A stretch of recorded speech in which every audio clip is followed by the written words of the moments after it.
The commander there was going to defy Hitler. He didn't want to destroy Paris. Hitler said, defend it to the last brick, last piece of wood, destroy it if you have to. And the German commander there wouldn't do it. And luckily he hung it up later. If he'd have fell back into German hands, they'd executed him. But that's the only reason Paris came out in even reasonably one piece. Yeah, guy down at Fort Payne that used to be the mayor, Fred Purdy, he went with us on that bus trip, and I got to talk to him a good bit.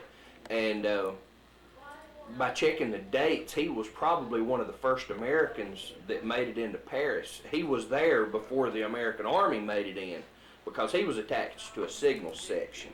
And they had their own Jeep and had their own, sort of like a little independent mandate, to where they didn't really spend a lot of time under anybody's direct command.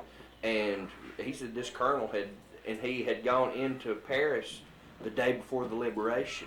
It just happened to be in a quiet neighborhood where there was nothing going on.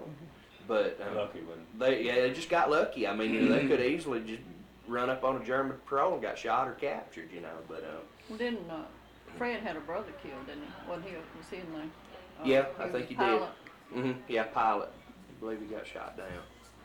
I can't remember. I think he was a bomber pilot, but I don't remember. And one of those other fellows with us was a brother-in-law, wasn't it? Yeah. He said Yeah, his job was to take up those big metal things that they were so prominent in the D-Day thing. Oh yeah. He was with an engineer battalion that they cleared off all those obstacles and stuff from the beaches after the invasion.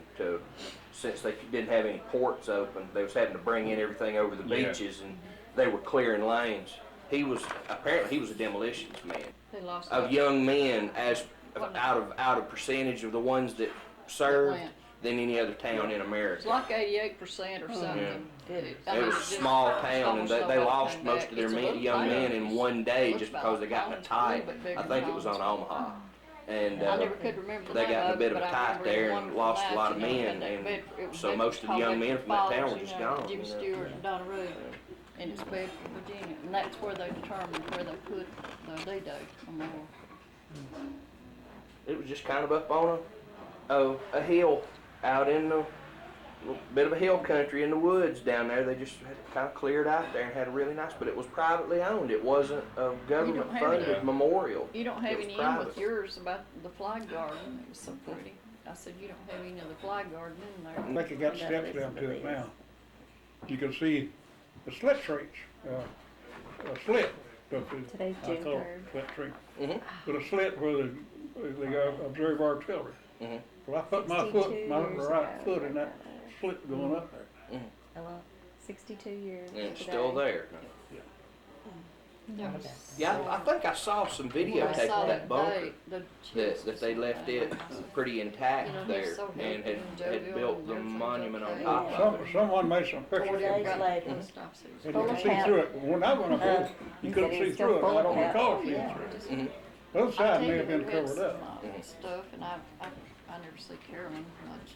Well, it just amazes me to think how they pounded all those positions there, but didn't do that much damage to them, that you guys are still right in the teeth of it there, I saw the cratering everywhere in the aerial photography. I mean, it looked like the moon around there, but it really didn't do much damage to the defenses though, Yeah, I'm gonna have to. But I didn't get one either.